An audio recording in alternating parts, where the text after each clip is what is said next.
Hello YouTube, Damo_23 here, and welcome back to another episode of Glory Hunter here on the channel. Since we last met, we've had quite a fair few games over the Christmas period. We've also made it to the Cabaret Cup semi-final, which isn't part of Glory Hunter, but we may be having a look at those fixtures today, as well as a massive game in the league versus Manchester United at the start of January.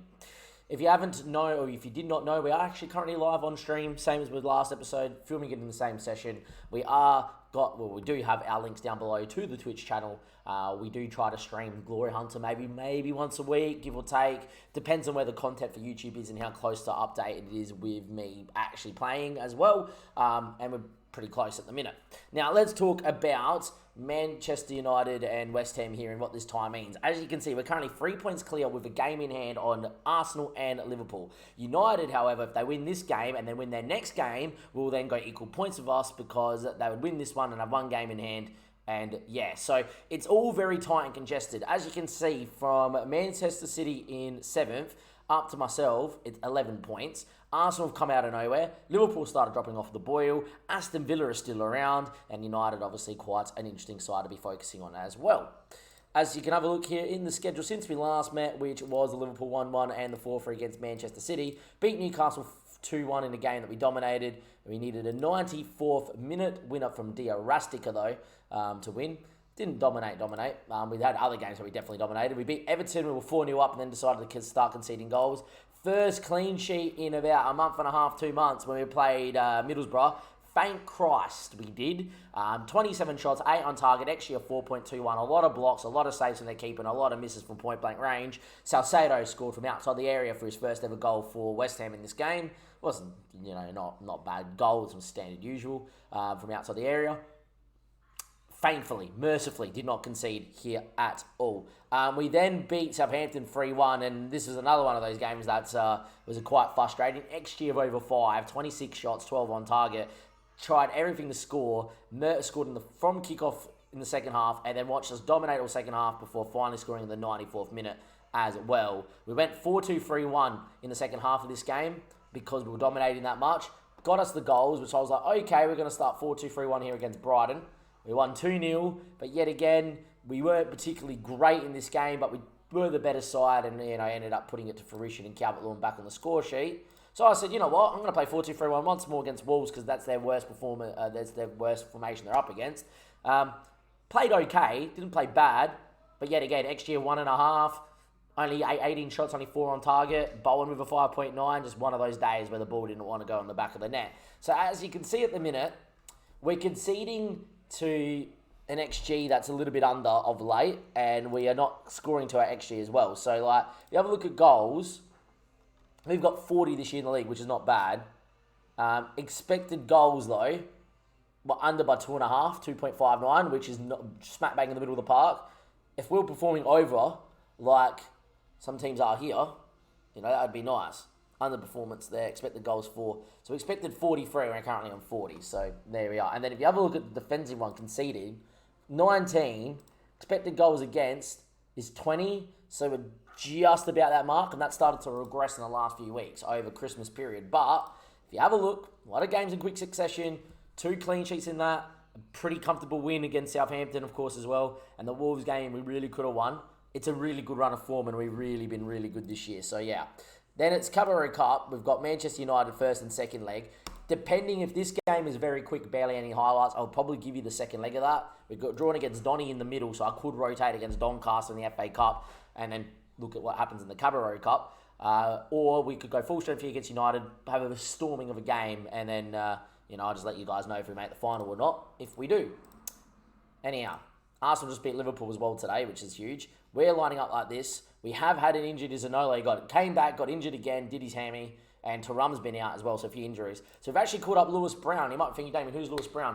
Been meaning to show you him for a few episodes now. We got him in Youth Take last year. He actually looks pretty incredible. He's carving it up in the Under-18s league. So we've actually played him the last 3 games off the bench to give him some minutes. Trying to get him as part of my favourite personnel. So then, if I wanted to pick him up later down the track, because he could be the next Michael Owen. Fortunately, he's not there yet with me, but that's fine. But look, Manchester United, we might go and have a look who they've been signing, of course, as well. And we play Man United 3 times in the next 4 games. But yeah, Manchester United having a really good time of it. And let's have a look here as well. So they've signed Sanchez and Gulli Rojas, who is a pretty good player, I'm not going to lie. Renato Sanchez is great. And they've made 23 mil on the sales. Brandon Williams, Eric Bailly. And last year, Alex Scott from Bristol, good player. Gabriel Barbosa, Matty Darun, Renato Sanchez, and Max Aarons. So some good signings there for themselves as well. And they're going to be lining up in a 4-2-3-1 with Ericsson in behind. Let's see what we can do here. London Stadium. We've been really good against all the big teams here. Obviously, with the injuries, Vlasic just start, but he's been having a pretty good time of it himself. With the injuries, I've actually rested everyone for 4 days before this game because I didn't want any more injuries. Ericsson, Sancho, Anthony. Be interesting to see what we can do. Away we go, West Ham. Big game. Casemiro finds Varane and Dalot. Would I take a draw? Against probably United, I would, to be fair. If I start drawing against all the teams around me, beat the rest, would probably be around the mark. Malacia, but we're a long way from thinking about that with 80 plus minutes to go, and we're really good at home. So Cedo, I like the idea, but it wasn't the ball. I like the idea of the ball, just didn't execute. Rashford, Sancho, Sanchez should have scored, hit the bar, very lucky. Started to keep a couple clean sheets of late, but Man United a little bit different quality. Rashford up top as well. Ericsson, no Bruno Fernandes. Might be interested. Maybe interested in a move, who knows. But might be injured. We are, of course, live on Twitch. Links down below here at YouTube. And give the episode a like. And do make a comment of where you think we'll finish this year in the league. And should I stay next year with how good this team's performed so far in the first half of season 2? As a Collie sweeps up, who's had a pretty good year at centre-back. So now I did start Chris Smalling in one of them. Luis Pasquetta makes a run from deep. He's 1-on-1 here. Dink and over the bar. Poor Dink. The Dink was alright. Finished there. Just had to get it on target. Great run from Pasquetta. Big chance too. Been the better side. Solid first half. I ain't going to praise it. I usually get angry, but against Man United, that's pretty good. But unfortunately, 0-0. De Gea. Casemiro. Poor touch. Calvert-Lewin. Pasquetta. Vlasic. Bowen. Finish. Mistake from United playing out from the back. And Bowen scores and we lead 1-0 against Manchester United at Old Trafford. Let's go, boys. Massive. Mistake from Casemiro. Good from Calvert-Lewin in the pressing forward role. Pasquetta, Vlasic, great rate of pass, and Bowen may get De Gea no chance, as that finishes right in the top bin. Highlight from kickoff, of course there is. Maybe it's us winning the ball back, who knows. Could do here if Zuma gets up and does. Bowen, he was shoved. Referee plays advantage. And Salcedo takes upon himself to go down the flank, which is unlike Salcedo, but great run. Bowen cuts it. Pasquetta, we scored 2 goals in 2 minutes. We scored 2 goals in a minute, nearly. Could have been about a minute. 49 from 50 is when it's been credited, so you can say we scored 2 goals in a minute. Salcedo picked the ball up. What a run from him, and what a weighted ball here to Bowen. Good from Bowen, and Pasquetta on the penalty spot scores. We've been the better side here. 13 shots, 10 on target, 61% possession. Absolutely huge. Absolutely huge.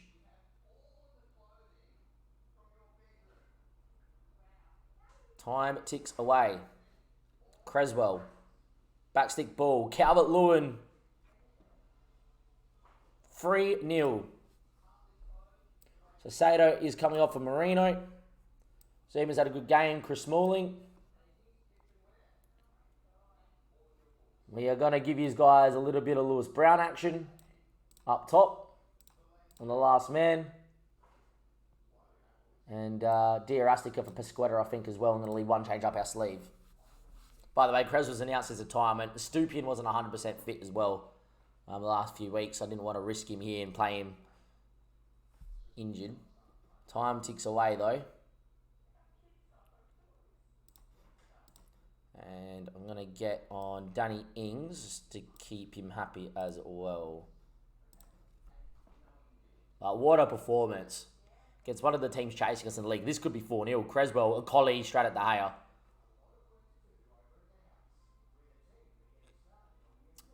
Well, we were. 3-0 against Manchester United. This West Ham team is purring. 19 shots, 15 on target, XG of 2.05, and utter complete domination. Look at the XG chart right around half-time, and after half-time, bang. Unreal, what a performance. We are playing like champions. Championships and titles, etc., whatever you want to call it, they aren't won in January, but we are putting ourselves in a right old position here in Season 2 of Glory Hunter. A right old position. Diraska wants a new deal. I'll talk to them about that.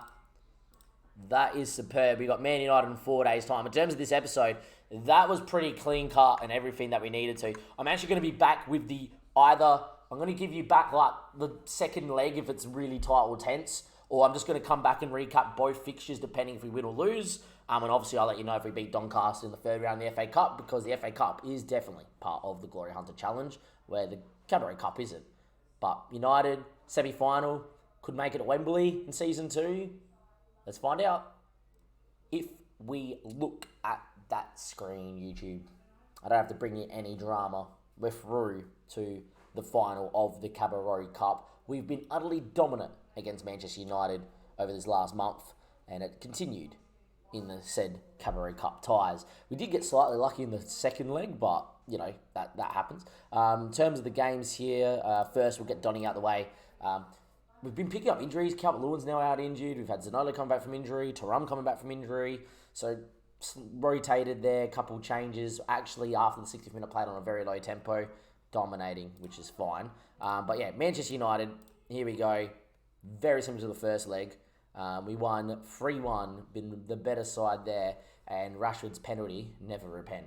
But yeah, only time the tie got interesting was in the second leg. They scored very early to make it 3-2 on aggregate. But yeah, couple of mistakes from them, but Calvert-Lewin mistake, goal.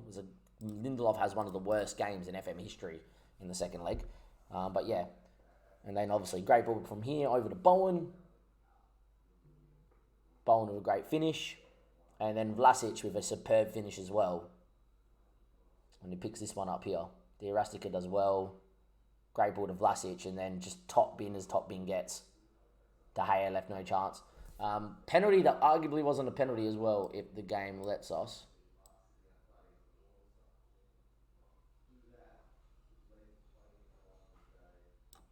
Yeah, as you can see here, Smalling comes across, wins it from side on. Ball's gone massively this way. But it's one of those ones where it goes to the VAR and goal given. And then Rashford tucks it into the bottom bin where Areola maybe could have made a save here as well. Feel like once he gets there, he probably should keep it. That's a pretty good pen. And then against United, we won 2-1 away from home, but, you know, we were in pretty good control of this. Outside them scoring and then us scoring in the 40th minute from an own goal, that's at the stage we had 0 shots, 0 on target. Once that happened, we were the better side, scored the second. We could have scored a third, saw the game out. This is the first game where we can say that Zanolo got some minutes and Tarum did too, so the squad's coming back to some sort of full fitness. But this whole last month and a half, we've been matching, you know, a few little injuries. Sacedo's away with the Ecuador's under 23s for whatever reason. But yeah, in this game too, I did start Tilio Kero because Kurt Zuma and Smalling both one yellow card away from missing the final. Didn't want to risk it.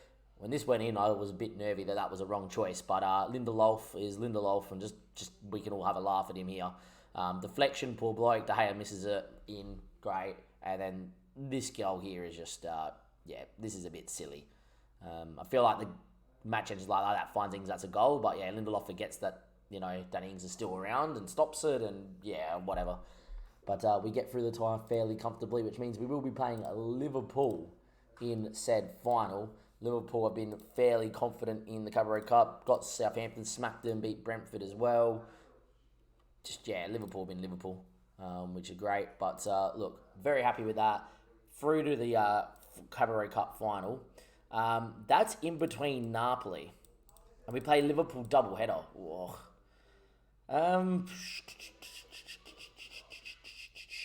Next episode is going to be a run of this. Also, we drew Reading with Cardiff in the FA Cup 4th round, which is good. Don't know how we are best to do this. I think we're going to go Napoli, Liverpool, Napoli is 2 different episodes. We're going to go Champions League first knockout leg away from home, Cabaret Cup final. And then we're going to go Liverpool, Napoli second leg if needed or then just Liverpool. Because then we got Manchester City, Chelsea doubleheader after that too, which is quite massive. But yeah, look, in the league, 6 points clear. Carabao Cup final. Decent draw in the Champions League. Good draw for the next round of the FA Cup. Things are happening here in Season 2 of the Glory Hunter Challenge with West Ham. And I'll see you guys next time. Thank you and goodbye.